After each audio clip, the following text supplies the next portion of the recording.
Hello,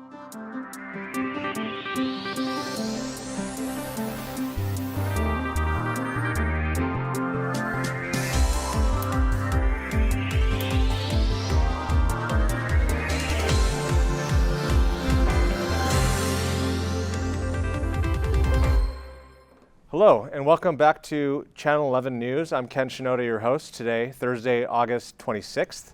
And today we've got a special real estate edition. I've got my colleague Morris Chen here. Welcome, Morris. Morris and I have worked together for, I think, almost 20 years now. I think this is year 19. We manage a couple portfolios together that do have a lot of exposure to both residential housing assets and commercial real estate assets. The pandemic has definitely changed the way both consumers and businesses are utilizing real estate. Working, as we at DoubleLine are working from home. Many offices sit empty, but there's a change in the way that everyone's been using these type of assets, and it's a very interesting part of the market. So today we're kind of like a year and a half into the pandemic. Of course, we've got the new Delta variant that's pushed back some of the back to office type movements out there. But we'd want to kind of walk through the different segments of the market. So Morris, we've got some slides that we both put together. The first slide here shows the commercial real estate prices, and like many parts of the market, it's a very divergent view. Yeah, definitely. I mean, I think we're looking at this recovery right now. After starting this pandemic 18 months ago, it's really been bifurcated, and we use that word very, very cautiously. There's definitively been a recovery across all areas, and whether it's from a trend perspective in terms of property types, whether it's apartments or even the dented up area such as hospitality and retail, there's definitely a trend of recovery, and some property types perform better than others, but overall, I think there's that recovery sort of statement in itself still stands. Whether or not we get back to the same sentiment as 2019, it's to be determined, but some things are performing better than the others. Yeah, it seems like industrial is kind of like a rock with the demand for e-commerce actually picking up. So arguably there's more demand now than maybe previous to the pandemic. We've seen multifamily perform really well, as you see on this chart, the blue line, the light blue line. And then it kind of goes to the more uncertain parts of the market. Retail, we joke, was already bad, and so it's not a surprise it's struggling. But the two kind of big unknowns, and we're going to dig deeper into them, seem to be office and hospitality, right? Office and hotels. On the right-hand side here, just to kind of continue the theme of divergence, we've got the change in net operating income of different cities in the U.S.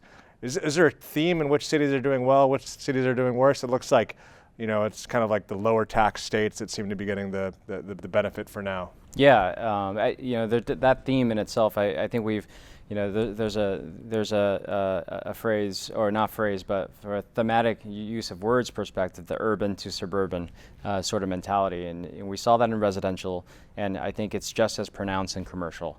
And under this construct, from a performance standpoint in itself, Phoenix, Cleveland, Tulsa, Kansas City, Detroit, one would come up with a thought process that what is in terms of the outperformance relative to Los Angeles and Seattle and New York and San Francisco, there's definitely a urban to suburban format, but in addition to that, the high cost nature of these cities, we're definitely seeing that trend as well, the flight to lower cost, more affordable cities, just given the dynamics. We'll see how long they stay on more affordable. Phoenix is probably one of the hottest housing markets in the U.S. One of the things we look at, and your team looks at a lot, is cap rates. This chart, the light blue line is the all-in cap rate. Of course, we saw cap spreads blow out during the March pandemic. It was offset by the rally in interest rates. Of course, since then, interest rates have risen, but cap spreads have come in. So the all-in cap rate has come down, which is, of course, supportive to markets. One question I would ask you as someone looking to invest in maybe different types of real estate exposure, whether it's into REITs or debt. How is inflation going to affect this? Because if that risk-free rate starts going up again, then the cap rates go up. Are there types of real estate that are better plays if you think that there's inflation coming? Yeah, on the topic of inflation, I mean, that's we always want to look at, does the property, are there property types that have what I would call a pricing power, the pricing power component? Can you drive rents up? And there's certain areas in the commercial property markets where you can definitely see that, and largely that is predicated on how often the rents are turned in an inflationary environment, especially as we're seeing today in terms of the CPI, based on the CPI prints. The properties with short-term leases, so multifamily and lodging, they're able to, given that the leases turn over, lodging is on a nightly basis, multifamily is on an annual basis. These short-term leases affords the owner-operator to raise rents to where the market is currently at. And so if there's inflation in those underlying markets, then the rents themselves can go up.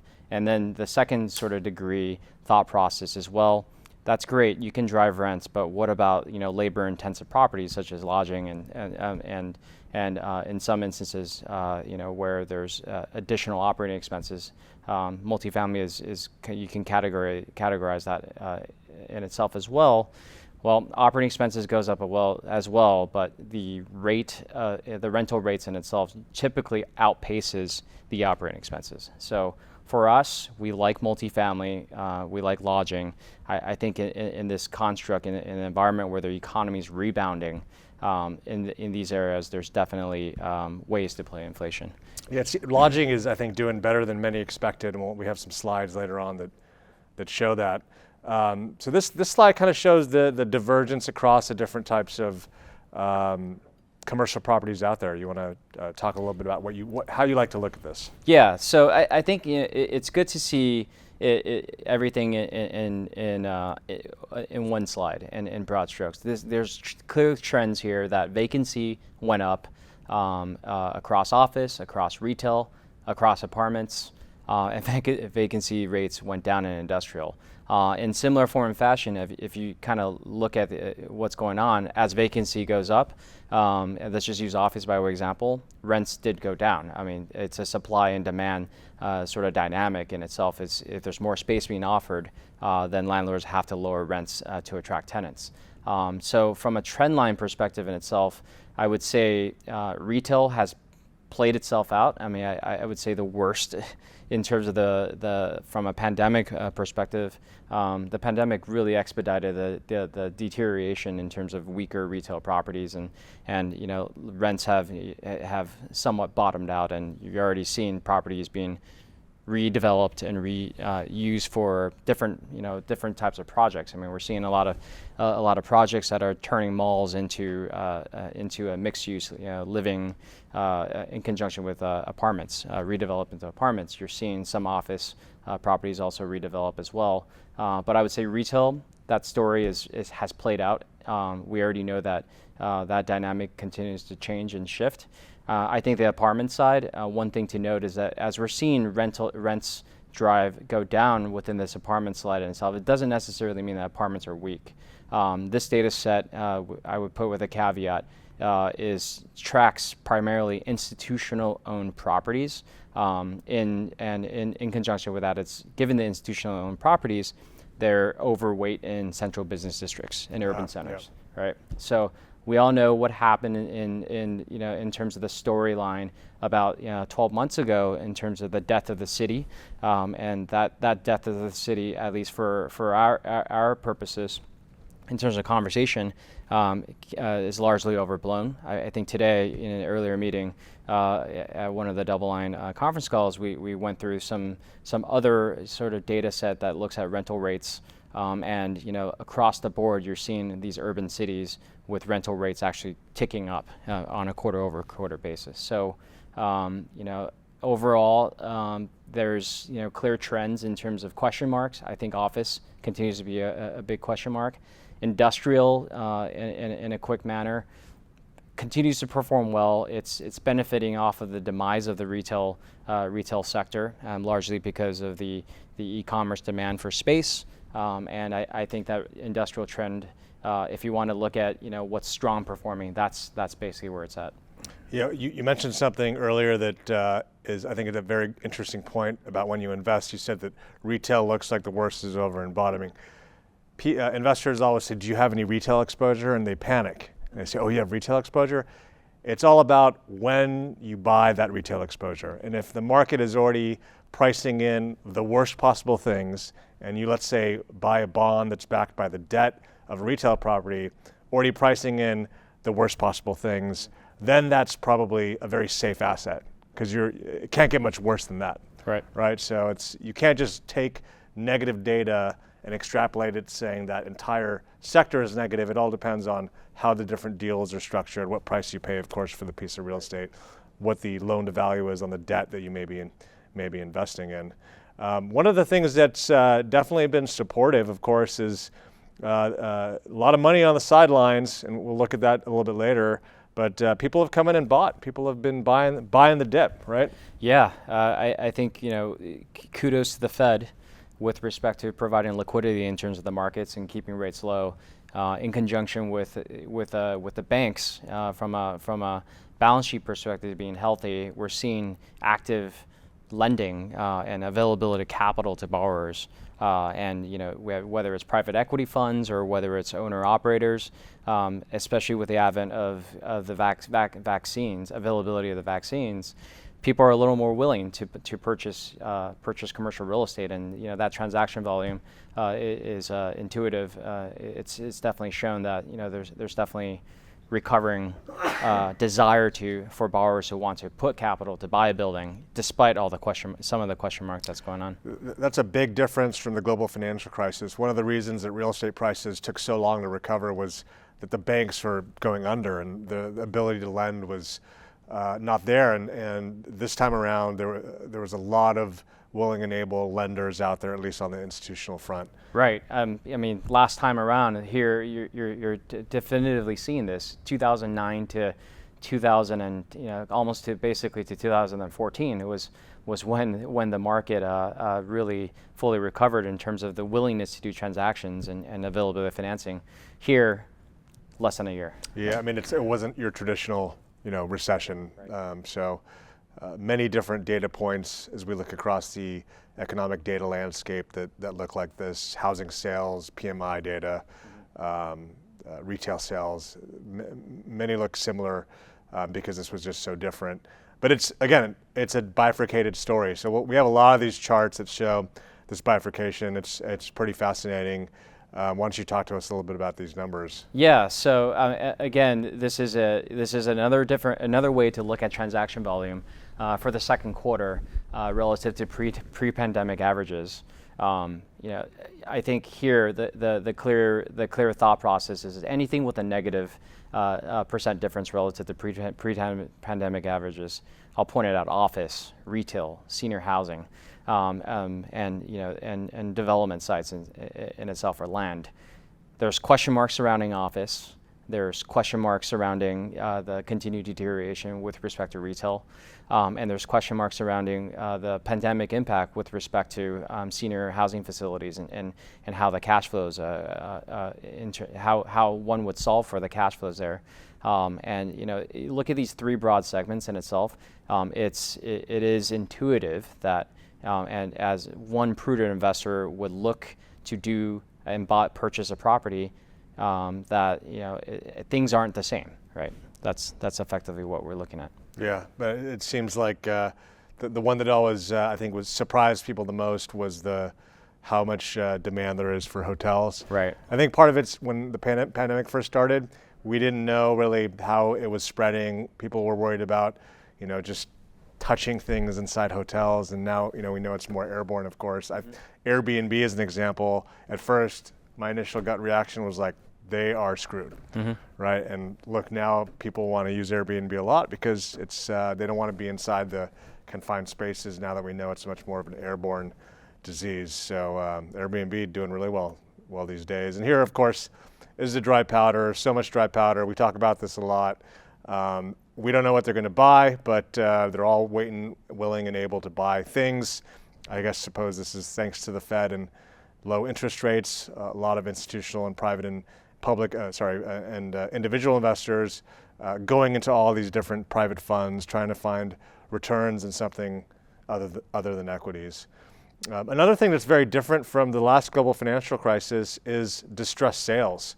I mean, look at 2010, 11, how high those distressed sales were. It's funny because right when the crisis happens, people think that there's going to be all this distressed sales, but it doesn't happen so quickly, right? Yeah. I would say that, similar in terms of mentality. If you were to ask someone in April, is there going to be distressed sales within commercial, I would say 9 out of 10 people would say absolutely, it's coming. We've been saying it's coming initially for the first couple quarters coming out of last April, but the more this story plays out, I would say this time around, there's a bit of optimism from a borrower perspective, as well as a lender perspective, and apprehension from a lender perspective who want to take over a property this time. Largely because you have this vaccine, you have recovery that's ongoing in itself. No lender, a typical lender does not want to take over a property when things are quote unquote distressed, at least in this environment. And if there is light at the end of the tunnel, then people are more willing to hold on. And so this light at the end of the tunnel thought process in itself, whether it's real or not, well, that's the thought process in terms of mentality.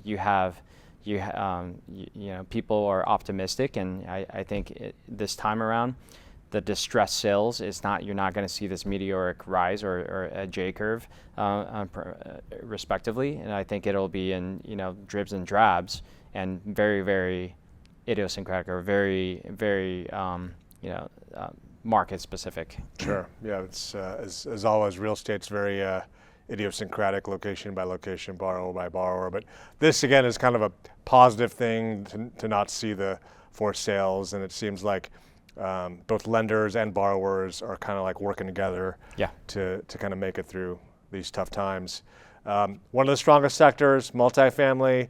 I remember we managed a bunch of portfolios together, and we were sitting there talking about what are all these borrowers going to do in March and April. Like, Trump was out there saying nobody needs to pay their mortgage.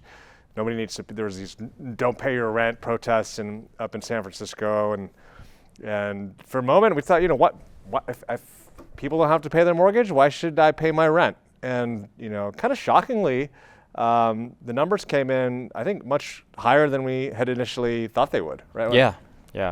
The rent collection data has been extremely strong on a month-over-month basis, and it's difficult to find reasons for weaknesses in terms of reasons for why the number continues to be strong.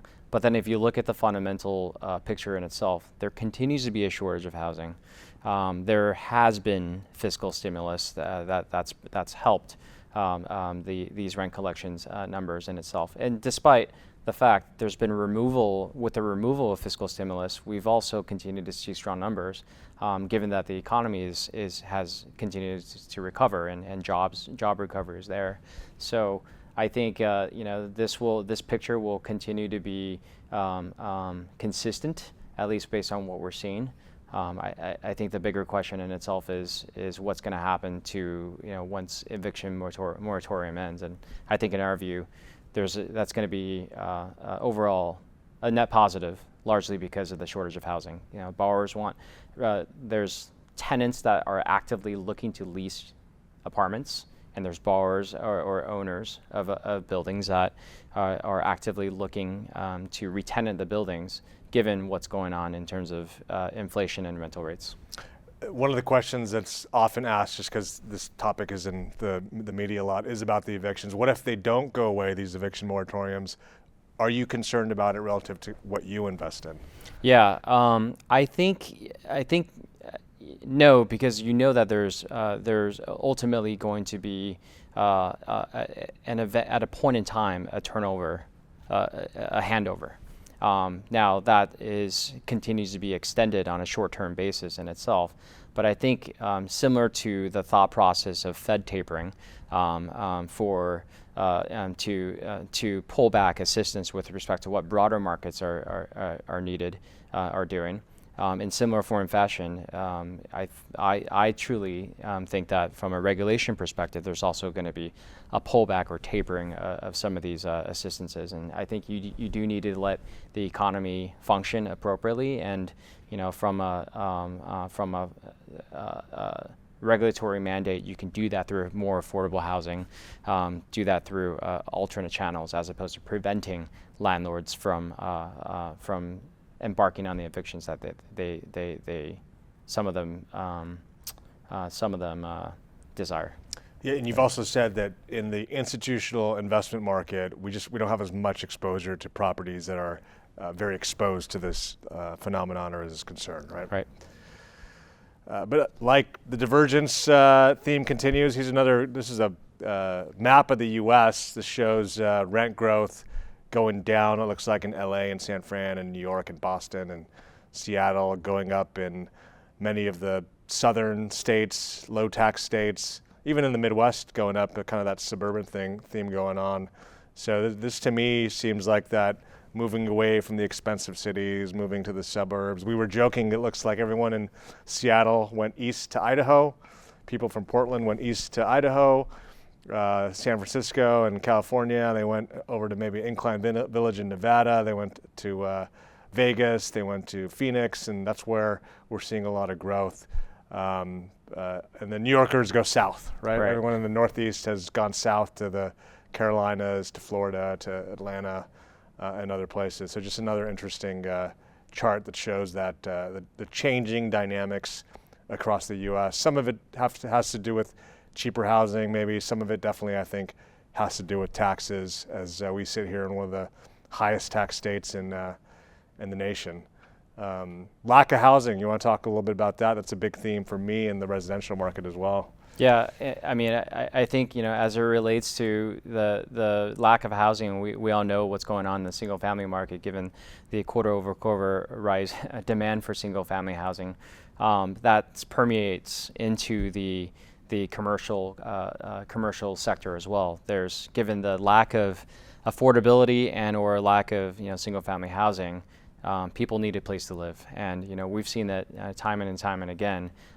When the reason why the occupancy numbers within the commercial real estate market on a national basis in terms of apartments, the reason why it's in the low to mid 90s consistently on a year-over-year basis largely is because people need a place to live, and that picture is dynamic, but at least from a foundation perspective in itself, part of the contributing factors to higher occupancy rates in multifamily is because of the shortage of housing.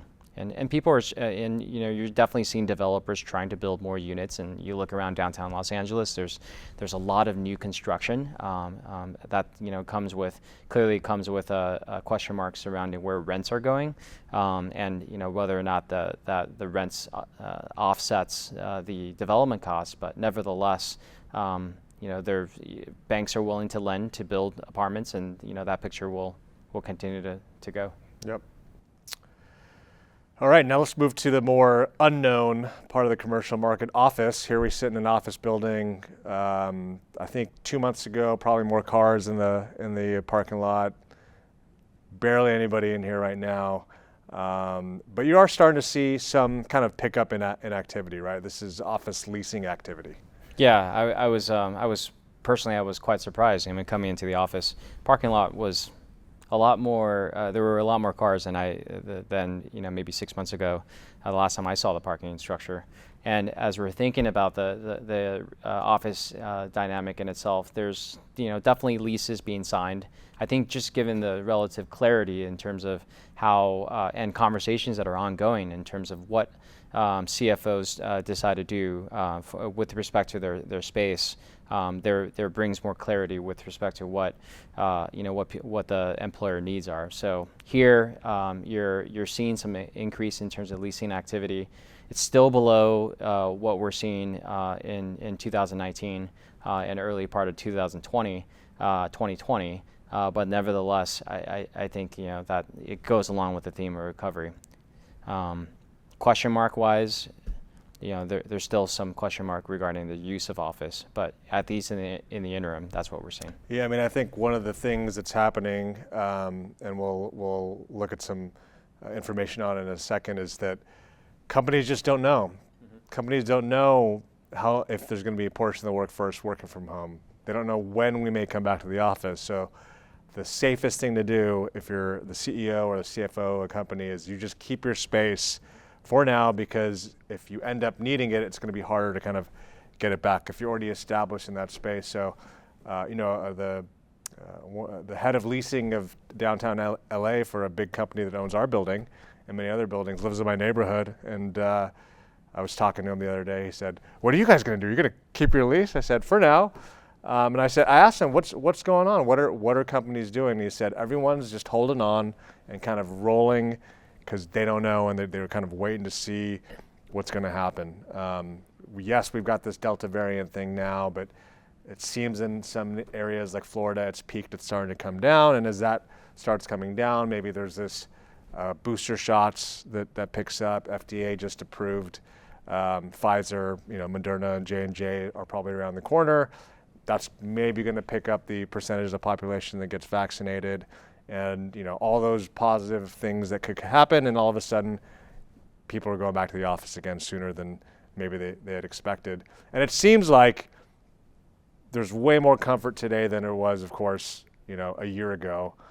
This chart, why'd you put this in here? Why is it interesting to you? Yeah, I mean, this is a survey that was conducted. Granted, it was at the end of June, but it gives a sentiment. It's a sentiment barometer in terms of how people feel about returning to office. And if you're thinking about polling a company, and this is indicative of a subset in terms of respondents, but about 65% of the people that were surveyed back in June is comfortable returning to office, and I think that tells you a lot with respect to that, the maturity in terms of thought process as employees are going through in terms of thinking about the pandemic. And then, again, just shows more clarity that yes, people have the desire to want to come back. Yes, it's not 100%, but I would envision you poll the same group in 2019, it's still probably not 100%, because there's clearly people that they want to be home. They want to be home. Yeah, right. Absolutely. Another way to look at the strength in the market, looking at kind of office absorption and sublet. People that are, if they're not going to come back, they got to do something with their lease, right? Yeah.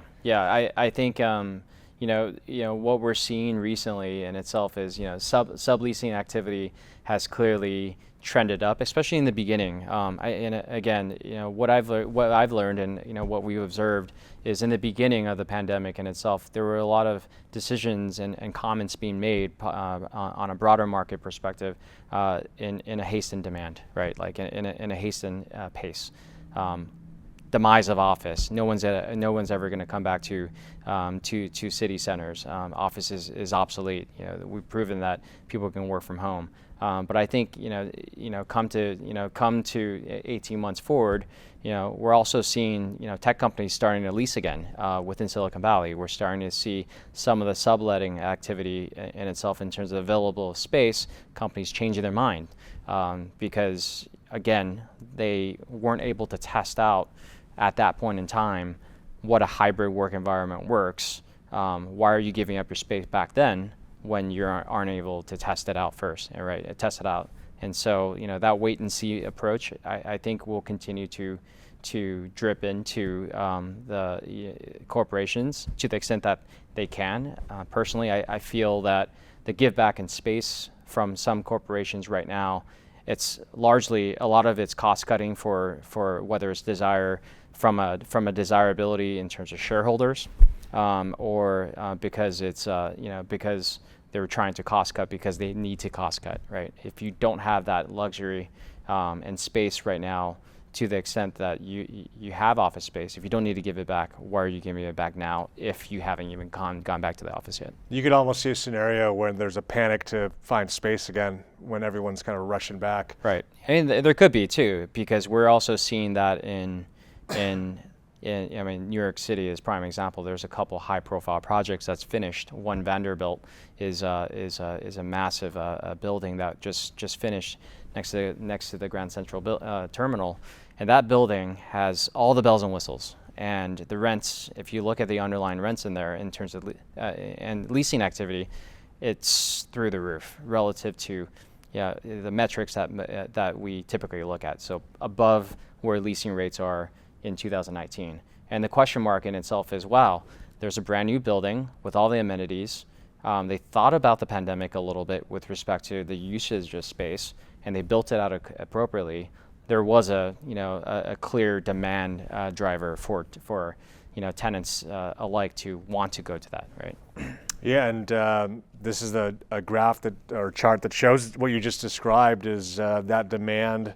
While yes, leasing or leasing activity or net absorption for buildings largely was negative, the newer stuff built after 2010, people want it, right? So that divergence is there. You see another interesting theme in the available space of subleasing starting to drop in some of those big cities that we saw the fear of the death of the city. So in Austin, of course, so many companies moving there. San Francisco, Seattle, Boston, less subleasing activity. So this is also kind of a positive. You're seeing that those that thought they might want to sublease are like, oh, we're going to need this space. Yeah. We're going to need to come back. And one thing that I know you look at a lot is of course rents, right? Yeah. Yeah, I mean, rents, that rent picture in itself, I still feel, given the to be determined sort of mentality and wait and see or the wait and see mentality in terms of companies using their spaces, I still think that there may be continued room to the downside in terms of rents on a go-forward basis. That's where the question mark is. Where are rents headed? Because, and use ourselves by way of example, we love our building, we like our office space, but maybe after 2 years of using the space in a hybrid work environment, to the extent that that's the route that company chooses, you decide, okay, I definitively know that I don't need the corner of this particular floor, and it's up for, the lease term is up. Maybe we should give that back. I feel like that unknown or that question mark in itself, that's largely what's if you ask me, troublesome sort of thought process. That's likely an issue that may arise. Yes, it's not what companies are doing today, but what they may do 12, 24 months from now. When their leases come up. Yep. And one of the things we talked about earlier is all the different companies saying they're going back to the office and then backpedaling. The investment banks, of course, maybe the most high-profile, Jamie Dimon, wanting everyone back. I think last year, right? He wanted everyone back last year. September. And, everyone kind of pulling back, including ourselves. We're trying to come back after Labor Day, and I think just the demand to come back, just with, especially in LA, with kind of indoor mask mandates and the Delta variant, it's just pushing everything out. Right now, hopefully, the worst is upon us, or perhaps behind us, and some places like Florida, try to have some glass half full mentality on the whole pandemic. High frequency data. This is something that we probably didn't look at too much pre-COVID. It's very volatile, and we started looking at it a lot across the board to get a better sense of the activity of the consumer. And thanks to technology and cell phones, it's we're able to track that stuff. Like we're following like open table reservations, right? Looking at that on a daily basis, seeing that collapse. It's like we're looking at Apple Mobility or Google Mobility. Everyone, you can scarily track when people are moving around, and if they're sitting in their apartment because they're stuck inside, they're not going anywhere. There's no mobility. But we can see people moving around on Google Maps. We see that if they're moving around, they're probably going to Starbucks, and they're probably going to grab some lunch or go buy something and that's going to be positive for the reopening. And we have some similar things that we look at on the real estate side, and here's one of them, right? Right. I mean, this is Castle is a system that tracks key cards, key card entry. Our building included. It was funny. I was driving in and I saw a Castle car, so really? I take a picture of it. But yeah, look, I think these type of data sets are unique. It's opened up our eyes a bit. Look at Texas. Just thinking about it's like all double. these countries. It's double everywhere else. Exactly. So just an interesting data point. This one was shocking to me that you put in here. This was the New York public transportation, and I was like, wow, was it actually down 98% for what's LIRR? Is that light train? No, the light rail? Long Island Railroad. Long Island Railroad. I was like, it's crazy. Suburban commuters. It was down so much. It's obviously come back. Looks like it's recovered about 50% of its drawdown, and it looks like buses seem to be the more in demand. I guess less people on the bus, or maybe it's just people kind of moving around the city as opposed to going on long commutes. Yeah, I think on the bus side, you could look at it as there's different type of workers taking different types of transportation.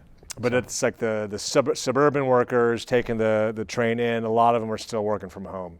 So this just shows that, yes, the cities aren't dead. People are coming back, but there's still that hybrid thing going on right now. So it's definitely not where it used to be. So we talked about office. We're going to move on to hotels. I know everyone's cooped up, and right now I bet a lot of people have gone out on vacation. So the data is actually pretty positive, and maybe more positive than many people expected, right? Yeah, I mean, this is a chart that looks at occupancy, and you can see to explain the hospitality sector, there's different types of hotels. There's lower end, more extended stay hotels such as a Motel 6 or a Residence Inn. There's a mid-scale, there's upscale, there's luxury, there's upper luxury. And as we're thinking about those, I think everyone can kind of characterize in their heads, what a upscale property is versus what a lower end property is in itself. And I think the clear takeaway in it is there's a bifurcation of performance as well. When airplanes shut down and travel shut down, a lot of the upscale hospitality properties in more remote locations were impacted. But in the drive-to locations, with respect to some of these Motel 6 properties that are littered all the way across the country, by way of example, as well as extended stay properties, those did exceptionally well. You didn't need to get in an airplane to get to your location, and to the extent that you want to stay at a hotel, you actually have the opportunity to access those, and more importantly, at an affordable price. And so, I think the clear winner is the economy scale with respect to this chart, and from a recovery standpoint, though, across the board, everyone is coming back around. And do you think one of the reasons? I think we took the chart out, but we had a chart of the distressed sales, where were they? And hotels was one of the highest ones. I feel like there was a lot of people that they were just forced selling because the cash flows just went to zero. Yeah. Right. But as a buyer, if you know that it's going to come back, this is the great time to buy. And of the assets out there, like you said, you can reset those rents on the hotel rates on a daily basis. Maybe that's one of the reasons that you saw so much transaction activity out there, right? Right. I think, even just looking back, in 2020, if you had to sell a hotel, unfortunately, I would say using that terminology, you had to sell for a specific reason. That was probably the wrong time to sell. Yeah. Just in not even in hindsight, just based on the overall picture. A lot of the forced selling was from publicly traded entities that were, whether it's equity REITs that owned a lot of properties that were segmented into the business hospitality segment. But with that said, if you were a buyer and prudent, a lot of the discounts back then was 60 to 70% off. That's probably come around, retrace about 50%. So yep, that's a good investment. A quite lot of money went into Vegas, and the numbers for Vegas, people love to gamble. I've said it before on the show, and people are still going there. Hotel performance also bifurcated. Seems like a lot of the business travel destinations are definitely the ones that are struggling a little bit here, right? Yeah. It's you can just look across the board here. If it's a urban-centric city with hospitality properties, using downtown Los Angeles in our backyard, there are a lot of business-oriented hotels and convention center centric hotels. You really need businesses to come back, and business and individuals within the employees' willingness to travel. While that is happening, that's still depressed, and cities like Miami and Tampa and Phoenix, states are less restrictive in conjunction with that the leisure mentality in terms of hospitality properties there. There's definitely an uptick in terms of performance. Yeah, Florida seems to be another country sometimes. All right, well, that's the last of the slides we had for commercial. We didn't really go into industrial just because it's doing so strong, and we didn't really have much on retail. As we talked about earlier, retail was kind of bad going into it. So now we're going to go into housing. I'm going to ask you to ask some questions if you have them, kind of keep things interactive. But housing, definitely one of the strongest parts of the economy. Through the pandemic, there was a blip of uncertainty. We saw a collapse in home sales, largely due to people not wanting to go into each other's homes, kind of lockdown restrictions. But once a lot of the lockdown restrictions went away and you started seeing some more activity, things took off dramatically. And of course, part of that was the push to the suburbs, work from home. Anybody that was on the sidelines that thought about owning a home after working from home in their studio apartment for 2 months said, okay, I need a backyard, need some space, I want to have people over and whatnot. There's all these different reasons why the demand for single-family homes skyrocketed. And of course, interest rates being at rock bottom levels didn't hurt. So some really crazy home price appreciation numbers for 2021. We're going to see well into the double digits appreciation. But I think that's going to slow. I'll tell you why I think that's going to slow. It's not that I'm negative on housing or I think it's going to collapse, but I think it's going to slow. Here's another chart, urban versus suburban. We talked about this a lot. Suburban and less dense urban is going up faster, of course, than urban, but urban is still up. It's still up, it's just not up as much. But the flight to the suburbs is definitely a very powerful theme. Now, that being said, prices are up, and so it's becoming less affordable. This is a very important chart. We look at this a lot. This shows one of a few affordability metrics that are out there. What does this blue line, how is this blue line made? Well, we take home prices. Well, we don't, an index does, but they look at home prices, they look at wages, right, income, and they look at mortgage rates, and that's going to drive what that mortgage payment's going to be. Wages don't move that much, right, but home prices and interest rates tend to move more. And what you see is that the housing market, at least since 1986, when probably this data set started being calculated, the most affordable it's been was right after the global financial crisis. The housing market bottomed sometime in like 2010, 2011, 2012, depending on what region you were. But let's just call it 2011. And then, of course, in 2012, we saw a near-term low in interest rates. The 10-year Treasury got down into the 130s, kind of right around where we are right now. And that was the best time to buy. It was the most affordable then. And then what happened from then? Well, prices, of course, started moving higher. And interest rates kind of went sideways, kind of went up and down. And so as home prices went higher, affordability went down. And the near-term low since the global financial crisis was in 2018. 2018, we saw the 10-year Treasury yield get up above 3% again. That's kind of when we started seeing, I want to call it softness in the housing market. You saw more inventory out there. You saw home sales start to go down. You started seeing people that came out with these crazy offers starting to lower their prices. And of course, then the rates fell again. That started heating up the housing market again, and then the pandemic. But since we've seen this big spike in home prices, the latest data point, this comes out on a quarterly basis, the data point is down sharply. So affordability has come down a lot. It's kind of getting back to where it was in 2018. That's what makes me believe that this crazy pace of home price appreciation, it's going to slow down. I still think next year could be stronger than usual, maybe higher single digits if rates stay very low. But then I think we're going to go back to that kind of low single digits, 2-3% type home price appreciation. The single biggest risk in my mind to housing right now is definitely interest rates. If rates go higher, mortgage payments go up. There's a lot of other things that I think that are going to be supportive even if rates go higher, and we're going to walk through some of that. So this shows the home sales. They remain elevated.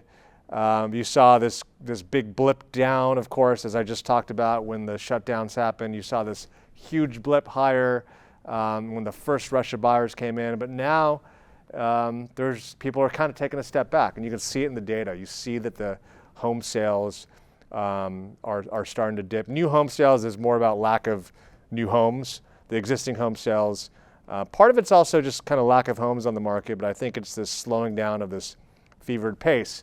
And here's the data that shows that this is home purchase sentiment. This is like survey home buyers and say, okay, is this a good time to buy a house or not?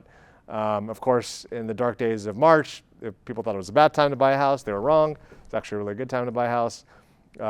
It spiked up because rates were lower, and now with prices higher, less and less people, of course, think it's a good time to buy a house. Yeah, I mean, we looked at some charts earlier at one of our meetings, and it kind of showed home showings in terms of trends, and that data itself has also come down. And I think, just using anecdotal examples, I mean, even in the neighborhood I live in, there's clearly a influx of availability of inventory, largely because there's opportunistic sellers and sellers that wants to sell at higher prices.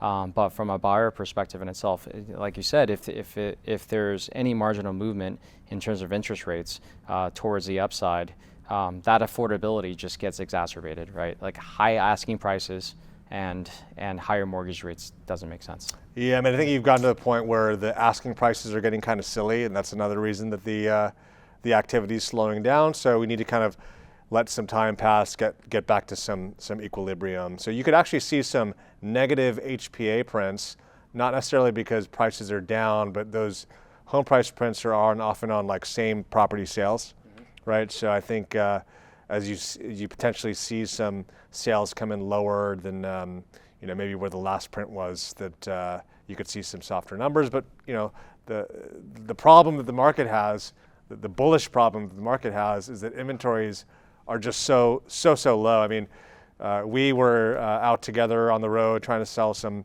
funds that invest in real estate assets, and this is back in 2015-16. We used to talk about low inventory, and that's when you can, if you see here, inventory of existing homes available for sale was about 1.5 million. And on that top yellow or beige line, that's the population. I mean, population keeps going higher, inventory of homes keeps going lower. This is the problem that we talked about earlier. There's just lack of housing, and it's not just the U.S., it's a global phenomenon, which is why you're seeing home prices globally continue to rise. We got down below 1 million homes, and we're starting to creep back up.